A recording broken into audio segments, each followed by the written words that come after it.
Your morning commute typically takes 25 minutes.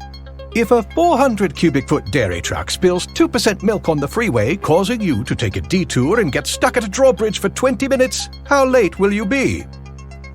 Don't know? Well, good news, you don't have to, because Waze knows. With real-time traffic alerts from real Waze users, your ETA is always up to date. Waze. Download and drive today. Save your most important documents and photos in the cloud. A Microsoft 365 subscription gives you a full terabyte of secure OneDrive storage, plus an added layer of protection with OneDrive Personal Vault. Buy now at Microsoft365.com/photos.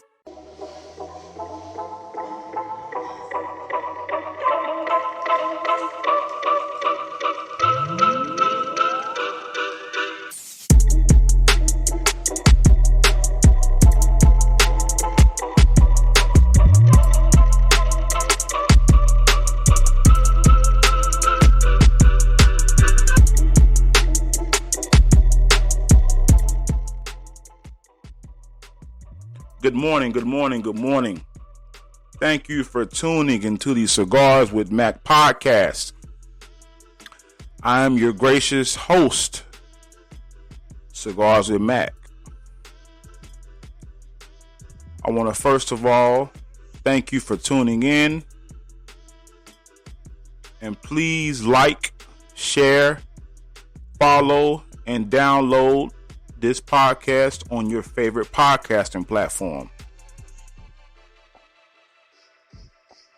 Today, got a good topic I want to talk about. And I'm pretty sure some of you can relate to it. Today's podcast topic is, are you an asset or a liability? Yeah. Are you an asset or a liability?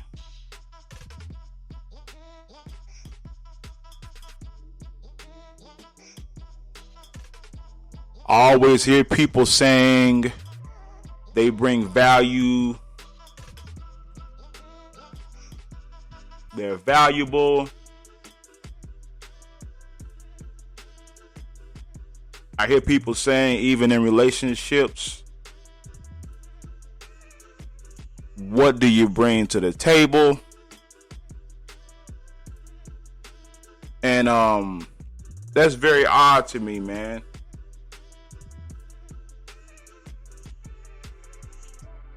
Because we all bring something. If you bring nothing, that's something. So some of the shit we say nowadays just baffles me. But are you an asset or a liability? This can be this can be supported amongst all functions, whether it be relationships, any relationship, friendship, marriage, monogamous couple, also work, also business. You know, are you an asset or a liability?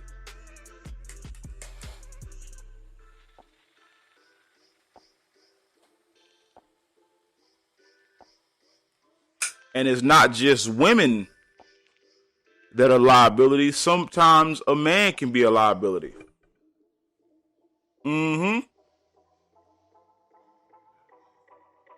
Sometimes men can be liabilities. I remember my first job, I was a brick mason helper. And man, the guy I worked for, he was on my ass, man. And I was spilling cement. I mean, he was like, "Son, you wasting money on my job." And at first I thought that was fucked up what he said, but as I got older, I understood what he meant by that. I understood and understand what he meant by that. During that time of being on his job for a couple of weeks, man, I was a liability. Because he was a small business owner, and those materials cost. Those materials cost money, and at the time, I was a liability.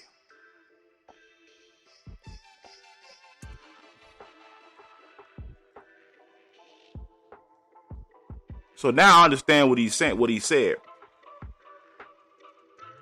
This was almost 20 years ago. So, but of course, while you in that situation during the time, you thinking, at least me, I thought he was a mean cat. And he was an asshole. But, the man gave me a job, man. I didn't work there very long because I said, man, I got to go to the military, man.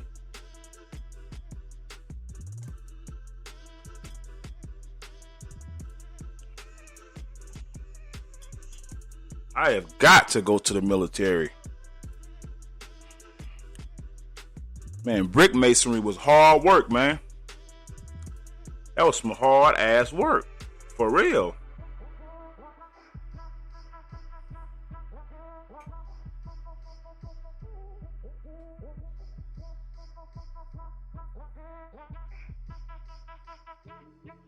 So today we're going to talk about that, And at the time as a youth, I didn't really understand business like I do now. But as you get older, you should become wiser. And I feel that I have. But during that time of my life, man, I was 17,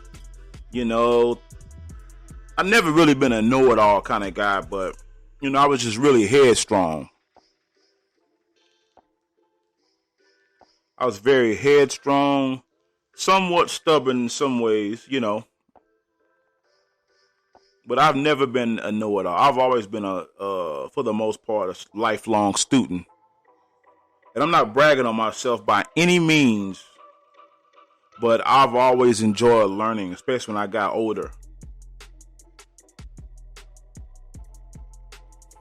I wonder if that guy still is around. That man probably shit in his 70s now.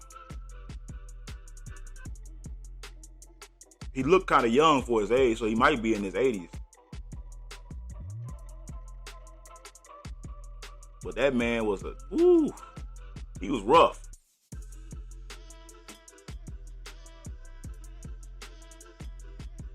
But as I get older, I understand why he was like that.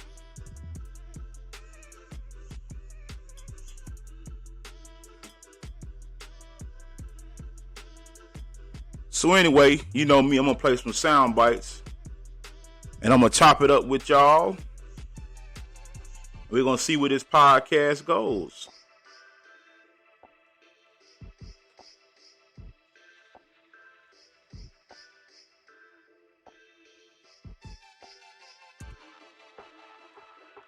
All right, here's my first video. This actually is an old video right here, but it's hilarious. It's called Real Men Pay Bills. You know what? Let's check it out. You know what? It's the half of 2019. I don't want another motherfucking nigga to offer to take me out the gate, to take me to the movies, to take me nowhere. Unless y'all fucking asking me, can y'all pay my motherfucking bills? Straight up. Now,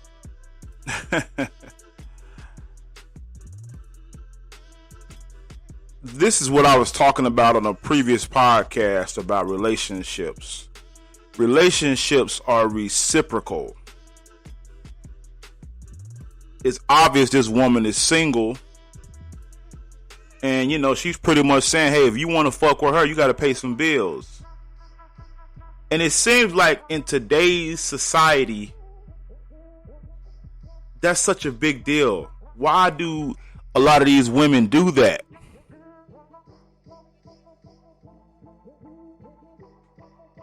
I know at one podcast, my cousin was telling me how, with the online dating, a lot of people want to move fast, so move so fast. They want to have sex, they want to meet up.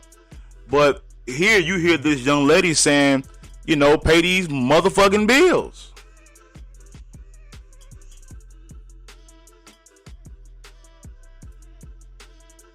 And I'm not gonna lie, I've always been the kind of person that that's pretty much, I don't waste time. I've never liked wasting time. I like to get to the point.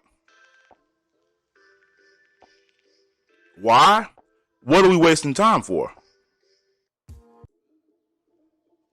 That's my thing. What are we wasting time for? Hell, me and my wife, dated 9 months and got married, Why waste time? I like you, you like me. Let's be together. That was my mentality. And it still is my mentality, not just with relationships, but with anything.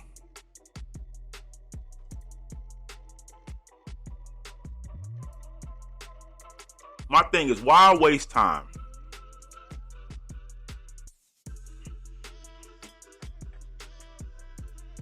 I don't believe in wasting time.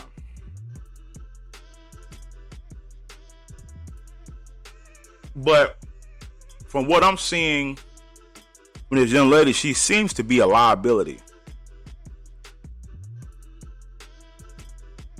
And you have to assess these things in life. Is this person a liability or are they an asset?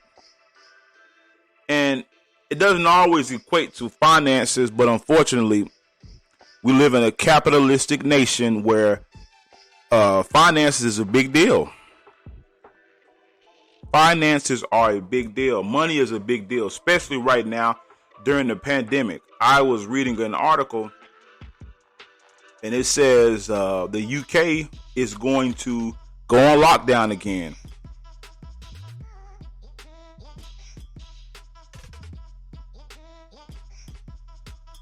So some are saying that's going to affect us in the U.S.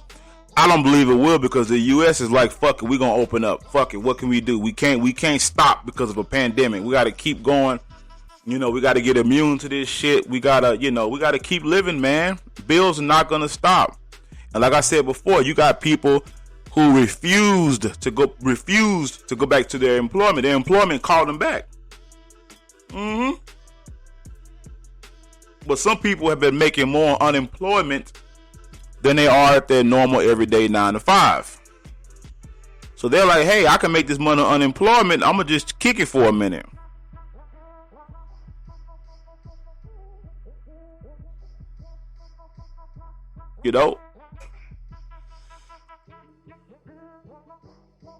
So, and I'm not saying those employees who didn't come back are liabilities, but I wonder how much value do they bring to an organization.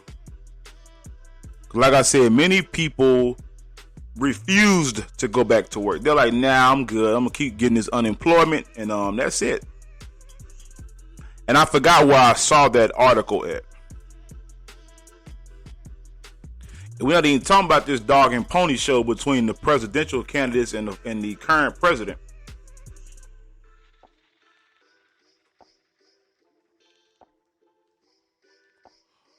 So, you got to ask yourself in life, are you an asset or are you a liability?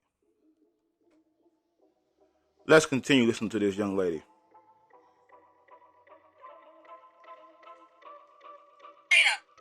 You want me to give you my time? You want me to come through you? You want me to get my motherfucking hair done, my makeup done and everything else, just to come out and go on a motherfucking date, and we ain't talking about no bills. Okay? Real men get time from me.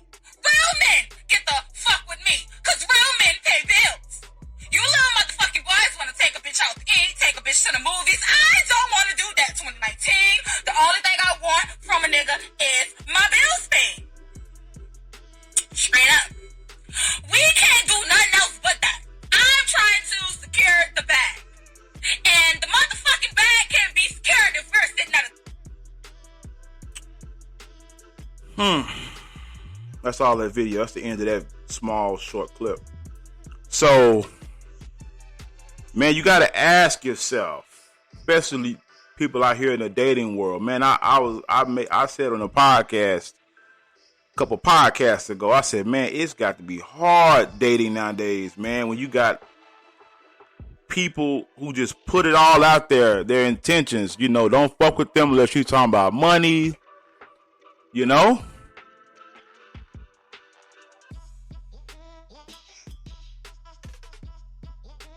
And you got to applaud a woman like that for just being honest, because you're like, you know what? At least you know where you stand with her. So you got to applaud a person like that. But when it comes down to relationships, man, it's a two-way street, you see?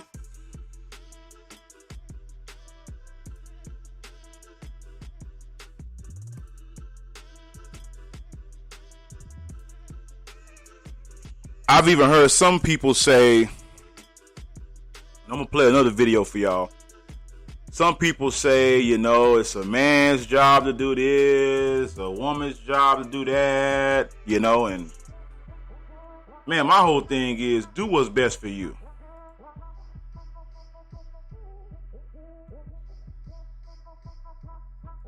Do what's best for you.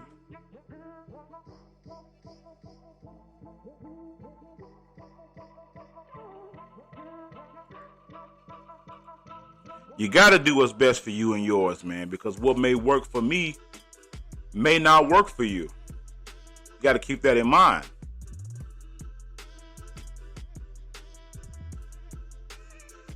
You got to keep that in mind.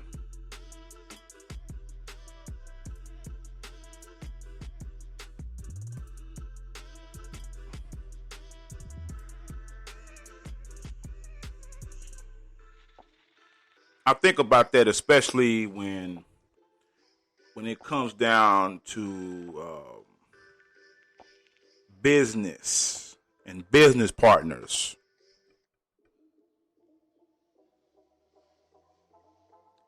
A lot of times when you start talking about business relationships, you got to ask yourself who is a liability and who is an asset.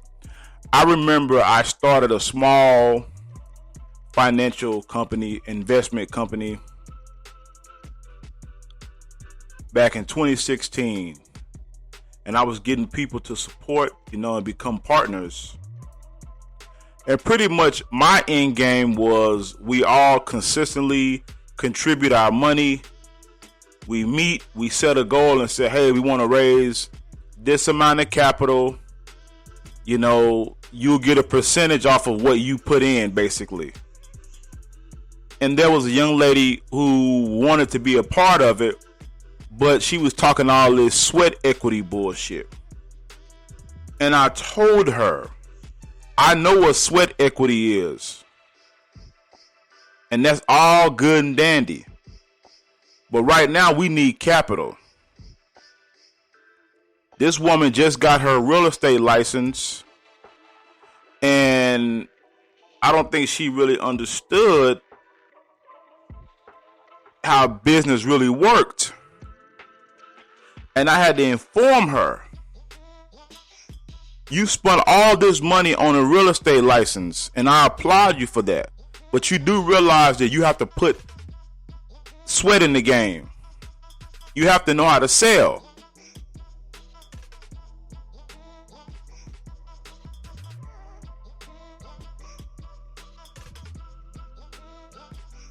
You have to know how to sell. And at that time, I saw her as a liability because she had no skin in the game. I had about almost 20 people. And a lot of them didn't understand how investing worked. I said, this is no different than your 401k. You have to consistently put money into this. I said, I know who's putting money in it because I have a payment system that shows me who's supporting what. I have a tally of all of that stuff. And what really brought and allowed people to put their money where their mouth was when I told them what we are trying to do will take at least a decade. It's not going to happen overnight. I said, because the amount of money you're putting in right now, this is going to take a long time. And I explained it to them. And once I told them that, people got discouraged. And I don't blame them. You know, hey, it is what it is.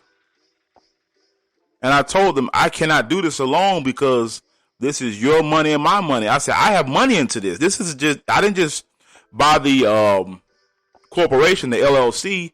I also invest money in this every month. I said, but at the end of the day, if you guys are not willing to put money behind it, it won't work. Yeah, one time is good, but it has to be continual, residual. You know, I said, but at the end of the day, I cannot do this alone. And I'm not ashamed to say that because I told them we can do a lot of things. We can buy a franchise. We can buy property. But it will take time. It will not happen overnight. I'm sorry. That is impossible. I said for the feet we're trying to take, it will take at least a decade to even build capital before we can even have any skin in the game. And they didn't want to hear that. And I made everyone sign contracts. And I set it to where a certain amount, if you didn't give this certain amount, your money was non-refundable. Well, I actually gave everybody their money back because, and they didn't have to ask me. I literally said, hey, I'm dissolving the company. Here's everyone's money back. One guy, he tried to raise a little hell. I was like, dude, I'm dissolving the company. I mean, you don't have to raise hell. Don't worry about it. You know, and people were calling me, what's going on? Why am I getting a refund? I say, hey, man, I'm dissolving the company because you guys aren't ready. You're not ready yet.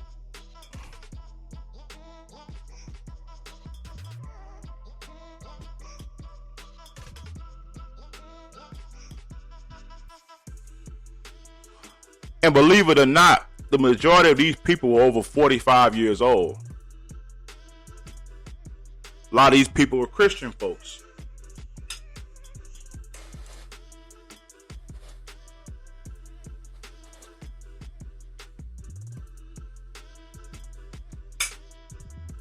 And one of my mottos was, we are going to do things we can touch, see, and feel, tangible. I don't deal with the untangible. I deal with things that's reality.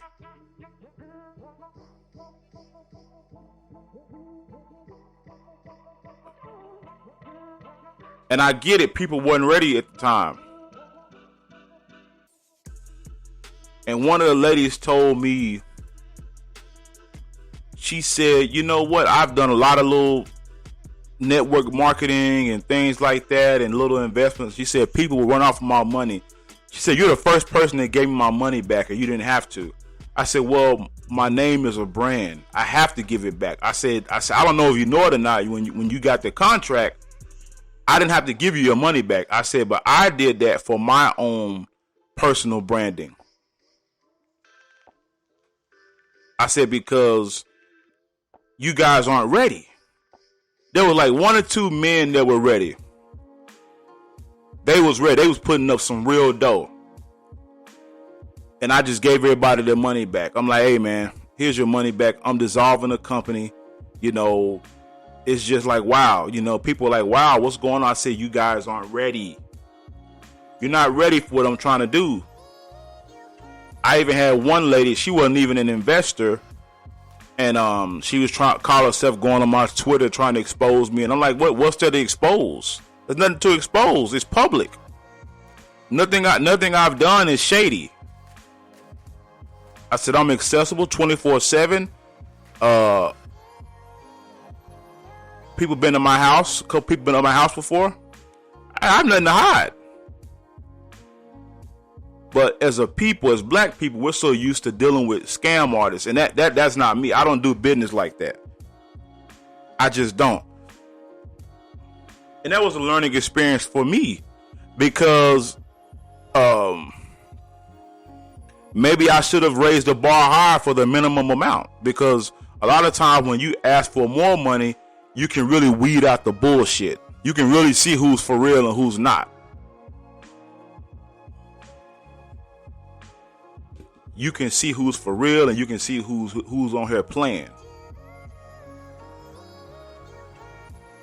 And I believe the capital would have got raised more, but like I told people before, we have to figure out how much money we want to raise, y'all.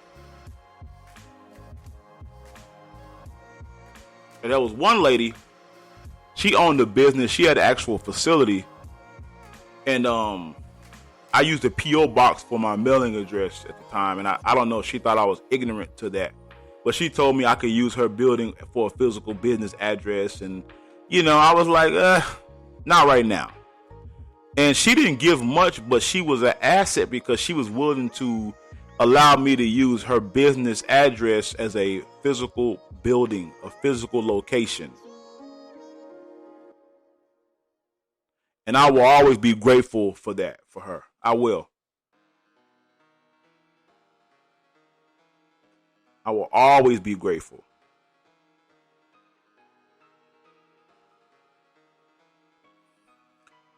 But you got to ask yourself, man, are you a asset or a liability? Because like I said before, it being an asset just is not financially in relationships. And I mean, partnerships, business relationships,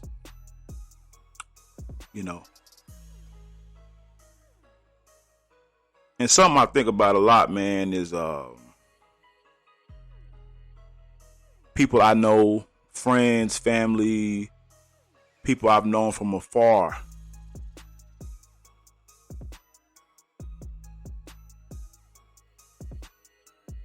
Some people, they're nothing but liabilities. There's always something wrong. They always got a problem.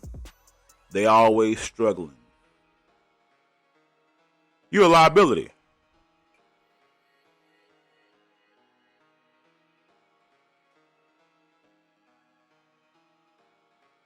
They never have a place to stay. You're a liability.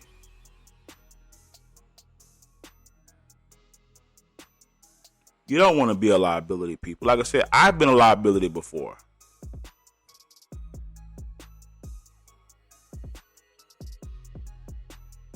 So I'm not talking about something I don't know about.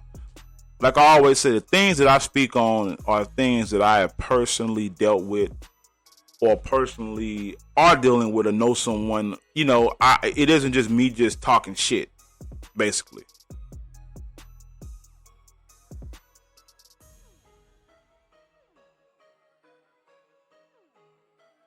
And I think to myself, man, how can I be an asset? Even in those of us that work a job, even in your job, a lot of times we want to get those promotions, we want to make more money. And you got to ask yourself, are you being an asset?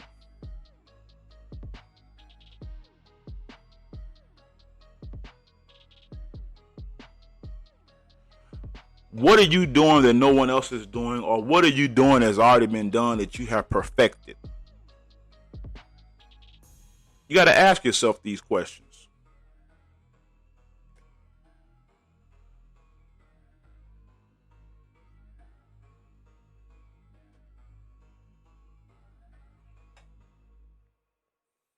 You've got to ask yourself these questions.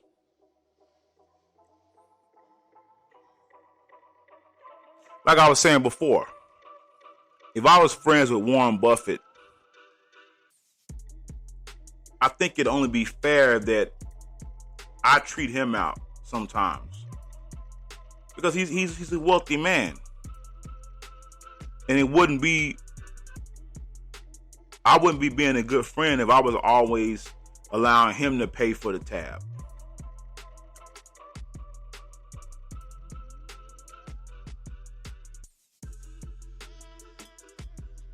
That's not cool, man. I don't want to be a liability to him. If I'm friends with somebody like that, I want to bring value to the friendship too.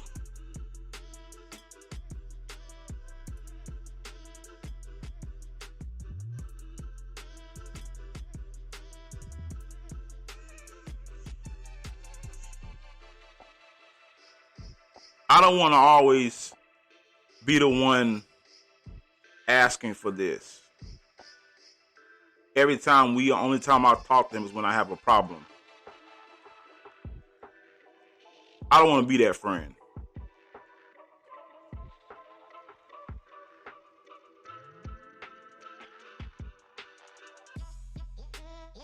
I remember a guy I knew. He had come to me because he wanted to get into the janitorial franchise business. He wanted to be a franchise owner. And I told him, I said, look, man, I have no desire to go into a partnership with you. I said, but I can guide you. I can make your life, I can show you how to make your life easy. I say, but once that's done, I'm gone. Poof, I'm gone. Why? Because I don't desire to do this, but I can tell you how to do it. And I said, from experience, if you can hang in there for 3 years, you'll make a nice, hefty 6-figure income with janitorial. If you can hang in there for 3 years. Why? Because I've seen people who've done it. You're making grilled cheese tonight. The store with the really, really good cheese closes at 7. If it's 12.1 miles away and work ends at 5:45, but rush hour picks up around 6:15, when's the latest you can leave for cheese? Don't know? Not to worry. Waze knows. Take a look at the traffic forecast and plan your drive ahead of time. Waze. Download and drive today. 1, 2, 3, 4. For everyone's safety, Vermont requires a 7-day home quarantine with a negative COVID-19 test, or 14 days with no test to visit this winter. 13, 14, 15, 16, 17. We're also recommending you take the time to do some extra squats, lunges, wall sits, or high knees. 24, 25, 26, 27, 28, 29, 30. With reduced lift and lodge capacity, you're going to have a lot more time to spend on the slopes. So take the time to get your legs ready. 38, 39, 40. Vermont in winter. It's worth the wait. 1, 2, 3. This winter, plan your trip. Don't trip up your plans. Talk to your favorite inn or resort about smart travel suggestions and reservation policies. For full COVID-19 travel guidance, visit vermontvacation.com. 16, 17. For about 7 months, something like that.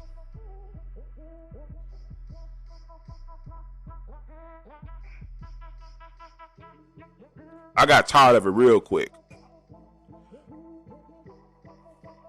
The hardest thing was not getting business. The hardest thing was getting employees you could trust. I remember a young lady I tried to hire. And this was back in 2009. I told her, I will pay you $300 a week because at that time, I could afford to pay her that. I said, you will make $300 a week. I need you to clean this amount of buildings. And the first thing she said to me was, do you offer 401k? Do you offer insurance? I'm like, ma'am, I'm a small business.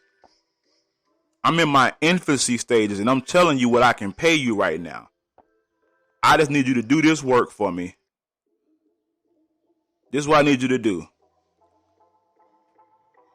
I mean, she wanted more, but she didn't even put in any work yet.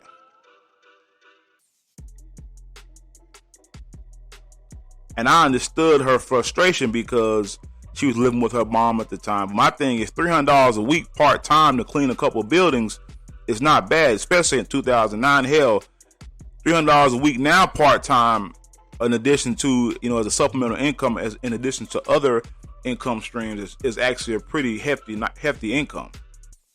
Nice supplemental income. Hell, that could pay your rent for the month, your mortgage. That could pay your car note. That could handle all your utilities in your house. And my thing was, she was asking for so much, but brought nothing to the table. I don't even know how you work, sweetheart. How are you gonna expect me to go out on a limb and spend more money, and you don't even know? I don't even know your work ethic.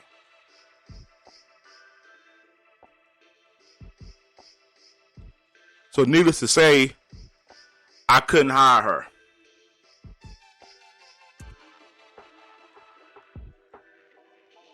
I just told her I can't do that right now.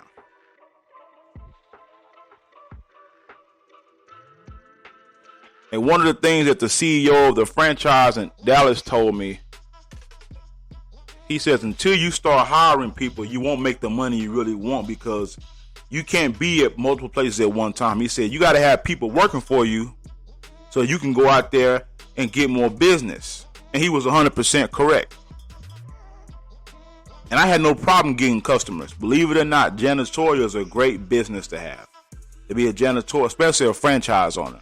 You can even be a mom and pop company, but there's a lot of legalities involved. So with the franchise, they handle all those things for you. The back end, the front end. All you have to do is be the face of the brand. The brand is already established. All you have to do is continue to do good customer service and be available to all your customers day and night. I mean, I remember I had a BlackBerry, and man, my phone stayed ringing all day. Can you place a bid here? Because I had developed a system to get customers. The system was so good that the execs asked me, how do I get inquiries? And I told them, I can't tell you that. Can't tell you that information.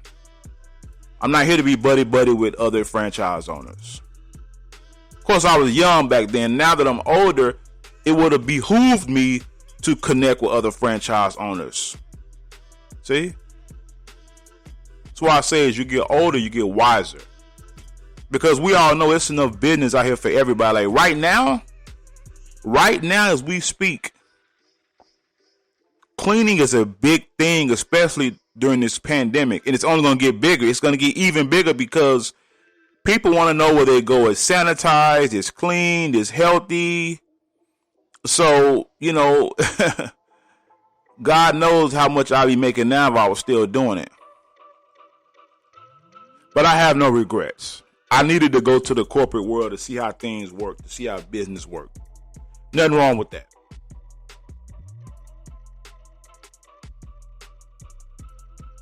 Nothing wrong with that. So,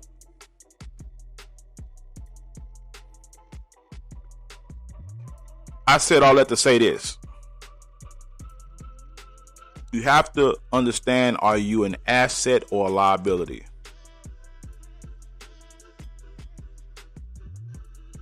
I look at some people in relationships. Let's talk about the women.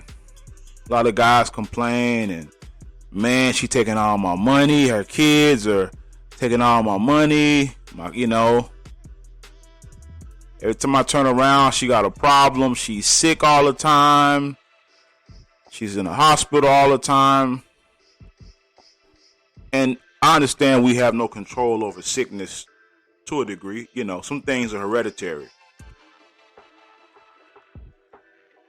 If you know that woman you're with doesn't want to work a job, and and your one income is not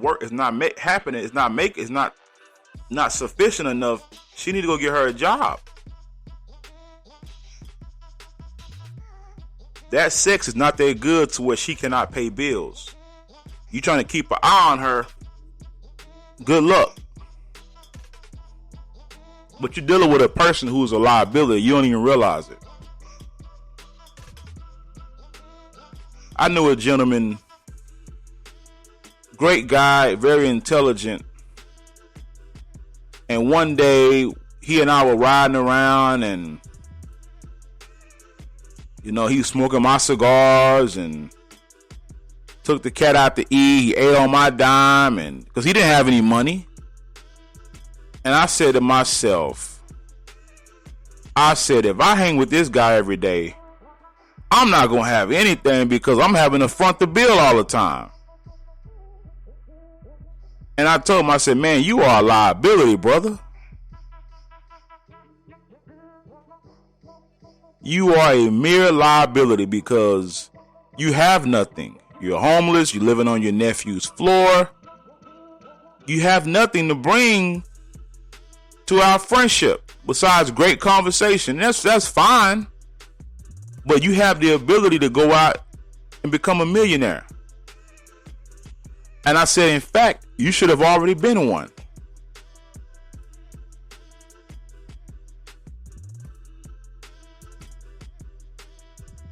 But he couldn't see that.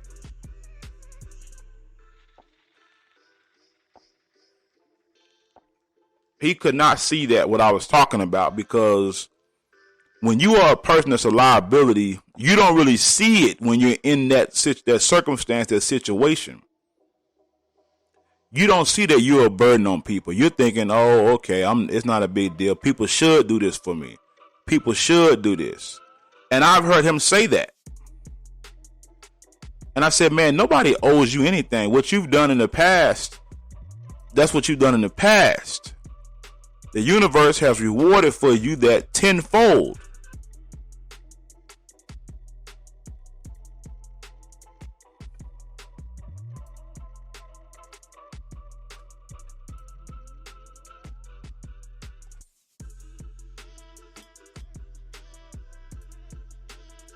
But in his mind, he felt like he was owed to what people were giving him. And most people that are a liability, that are unaware of it, they're usually very entitled.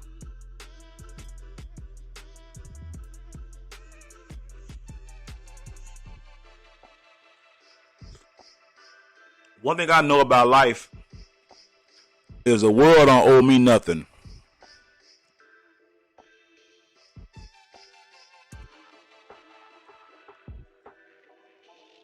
I had an interview with a young lady yesterday, and I told her my job is to give back to people, serve others. That is my goal. Serve others.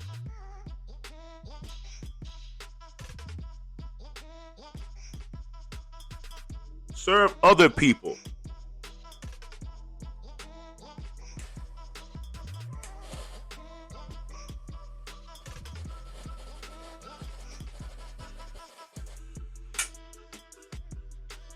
Whatever knowledge I have to pass it on to other people. I even told my son, my 10-year-old, he was expressing to me how he didn't want to play football next year. He wanted to play soccer, and he don't want to do track anymore because he doesn't see how he's getting faster. And I told him, man, it takes time. You've been doing this for almost 2 years. It's going to take time. Of course, I can see him getting faster and faster. But I told him it's just doing repetition. Kind of like podcasting, like I was telling y'all before. Podcasting is like a muscle because I'm using my brain to think of ideas, to think of things to talk about. You know, I don't like getting on here and just babbling about nothing.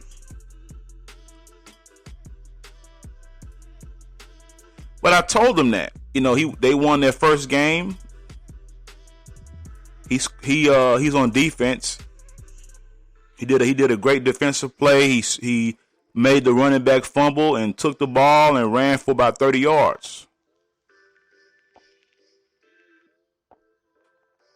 And I said, now you see why you do track. Now you see why you do this. I was telling him how some people that you play sports with, and I remember when I was a kid, they're great practicers. They can practice their hell out of, they can practice their ass off. But when it comes down to delivering in the actual real live game, they can't deliver. And I said, your job,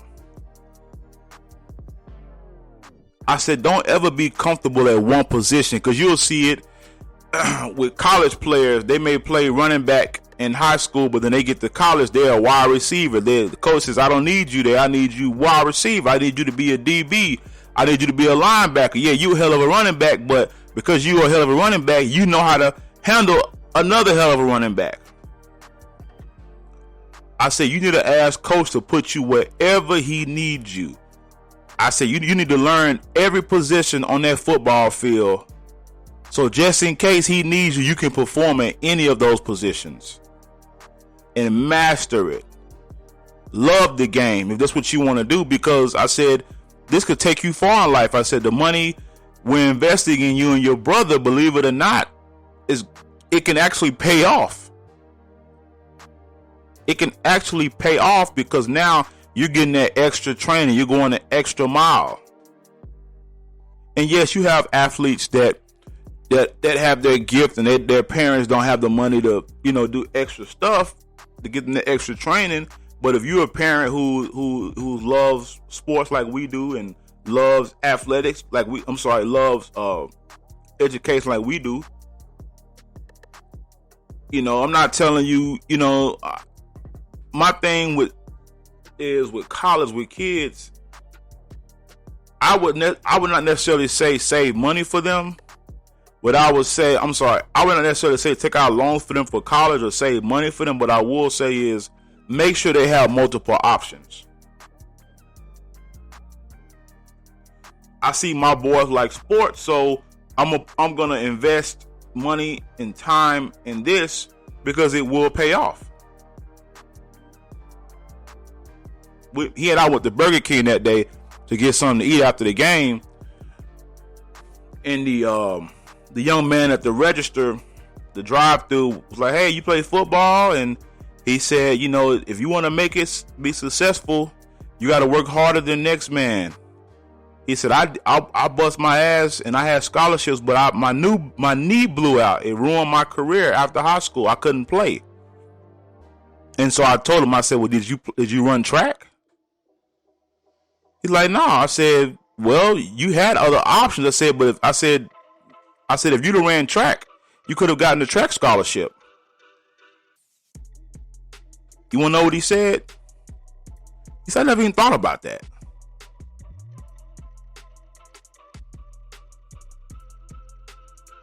I remember being in high school, there was a young man. He was very talented at football, but he also was a track star. He ended up getting a track scholarship.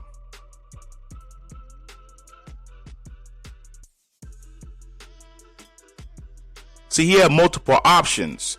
So even if your knee blew out in football, yeah, you're going to recover, but you can still run track.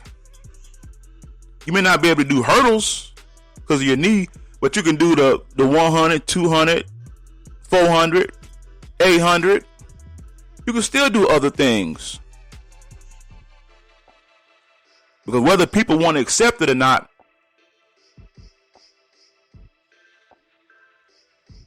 athletics can do a lot for you. That's what I told him. I said, man, doing this could open up doors for you. This could open up doors for you to where you could be a coach someday. You could play college ball, had never played one day in the NFL, and be a coach and make six figures. You can be greater than Nick Saban.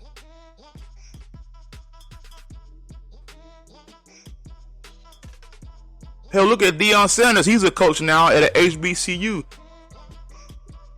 I bet any type of currency that they're probably paying Deion somewhere around $250,000 or $500,000 minimum.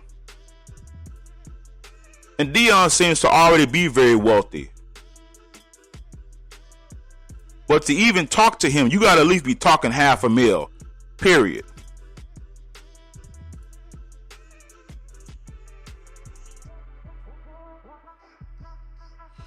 And when you produce, Deion has a lot of Super Bowl rings.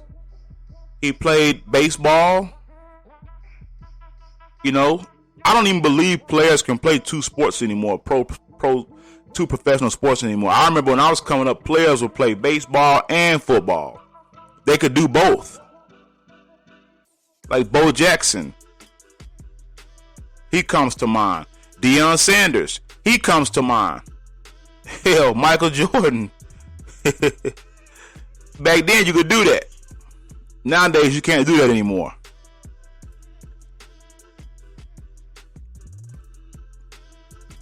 And I tell them, you know, not only my son, because at first, I'm not going to lie to you, I really was kind of against athletics because my thing was, you know, I want you to use your mind.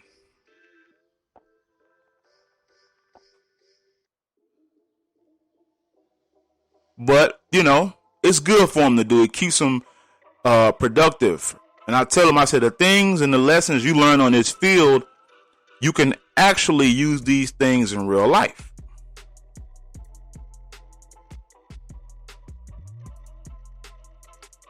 Anybody that knows me knows, you know, I'm just one of those ones that's, hey, use your brain, man. But it's something he wanted to do, so we did it.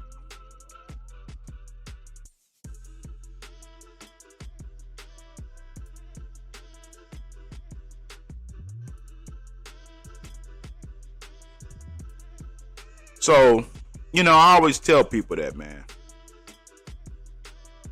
In so many ways, you can invest in your child now, or you can, you know, invest in them later. But I believe the earlier you start, the better.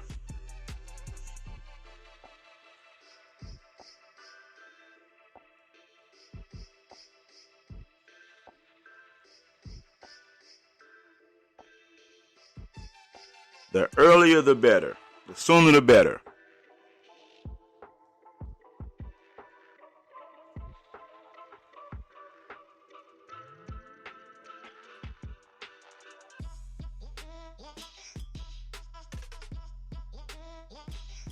That's just my experience.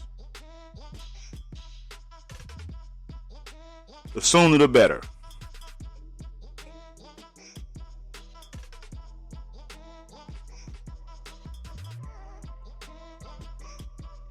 I believe when a kid is from the ages of 1 to 18, you better manage their time for them. You better manage that time. You got to have their ass so wore out to where when they come home, all they want to do is take a shower and go to bed.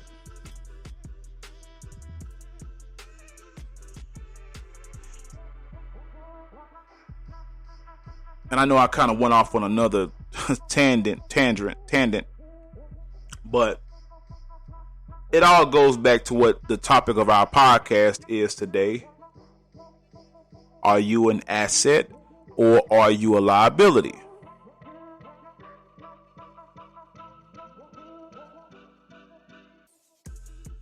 Are you making people's life easier or are you making it more difficult?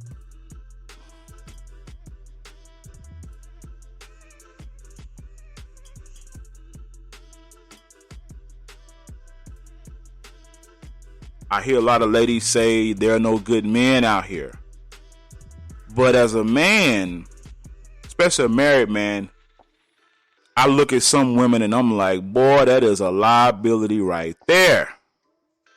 And I only can tell by their conversation. I can't just look at somebody and say, hey, that's a liability. That's an asset. I have to judge that by their conversation, by their actions, by what they say, by their behavior.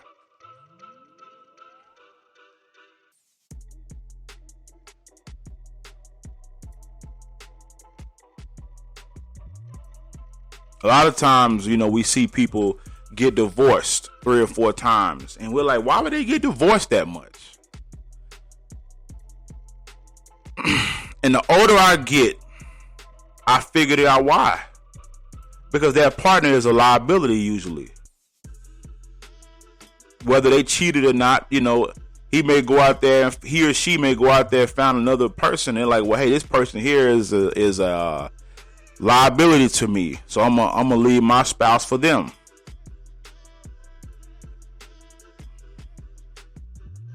Whether it's right or wrong is not my problem.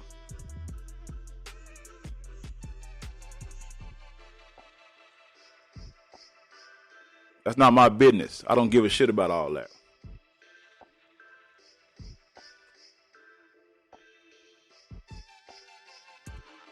I remember my wife read me this post, and this young lady was saying, would you rather marry a guy, he tells you, I'm going to pay off all your student loan that's over 60 grand, or I want to have a expensive wedding? This person said they want an expensive wedding.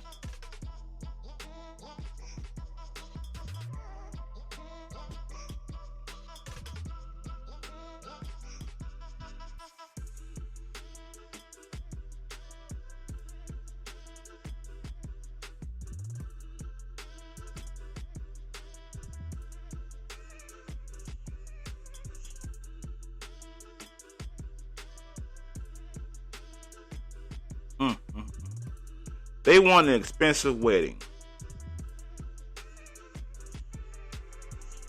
She could not see the value in coming into a relationship with hardly no debt, because student loan is the number one debt in this country.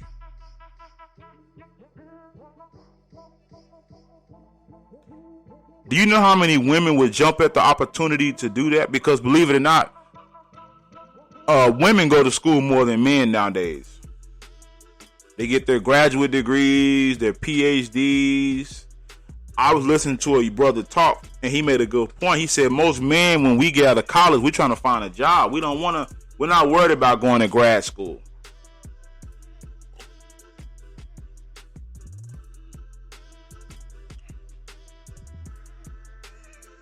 And I'm inclined to believe what he said, because it took me damn near 10 years to get my bachelor's degree, because I was always working and making money.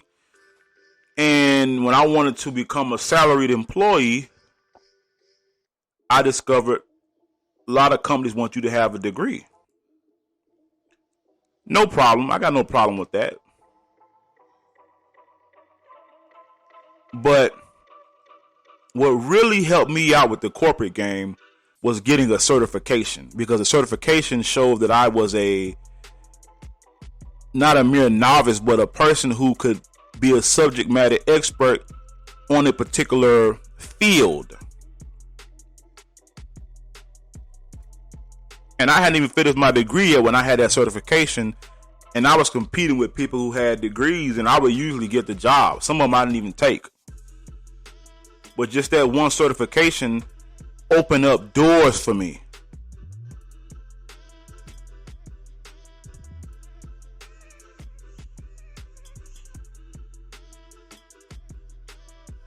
But that woman that had a problem with the man paying off a student debt, she sounds like a liability, because she wants to have so much freaking debt, man. You know, now you have some people that believe, like Dave Ramsey, you should have no debt.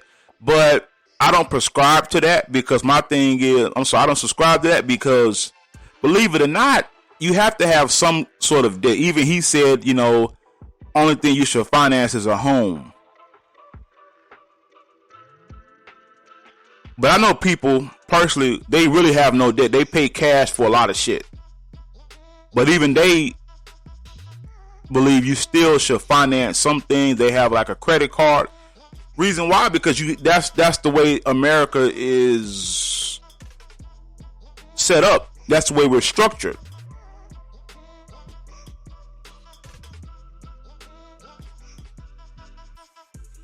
We are structured that way.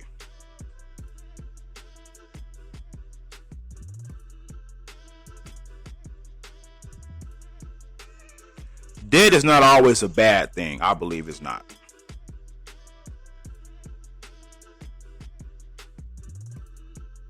Because you have to have some sort of debt. For instance, if you want to finance a home, you have to show that you have revolving credit.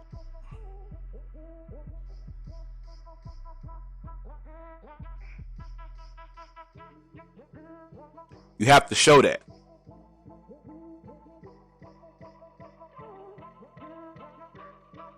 Whether you agree with that or not, it is what it is. That's how we keep the money flowing.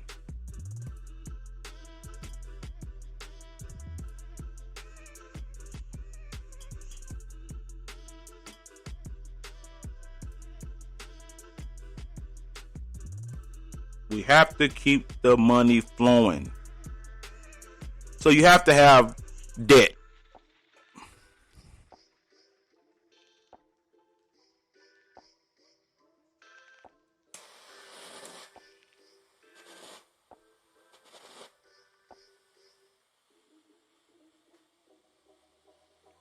You have to have some type of debt.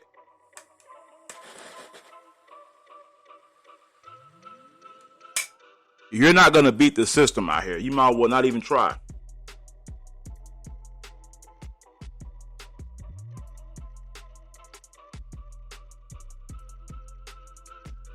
You got some people that believe they are actually going to outfox the fox.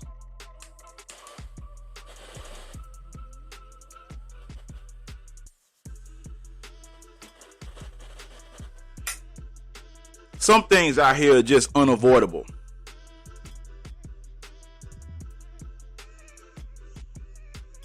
They're just plain and simple unavoidable. You cannot avoid them. You have to have some type of debt, people.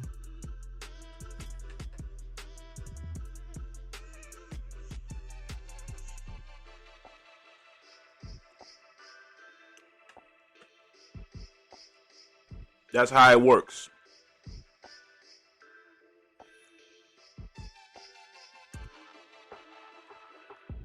But just keep in mind, people, are you an asset or are you a liability? This is something you should be asking yourself daily.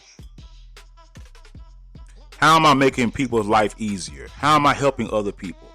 Please, that's how I think.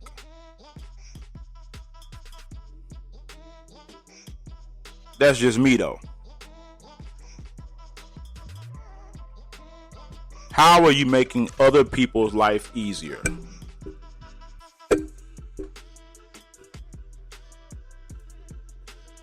How? When people think about you, do they say, hey, man, I got to have this person in my life, man. They make my life easier. They do this, they do that. They create ideas. You got to ask yourself that.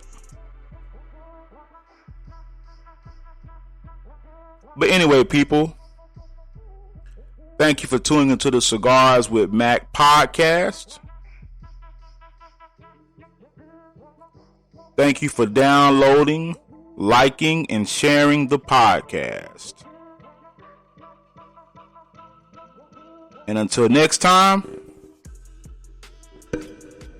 we out.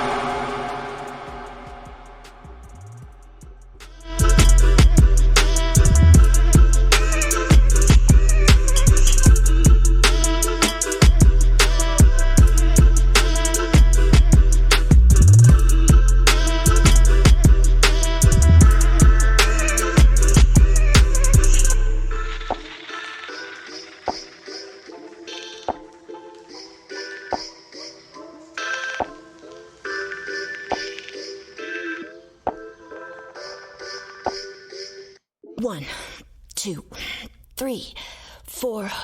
For everyone's safety, Vermont requires a 7-day home quarantine with a negative COVID-19 test, or 14 days with no test to visit this winter. 13, 14, 15, 16, 17.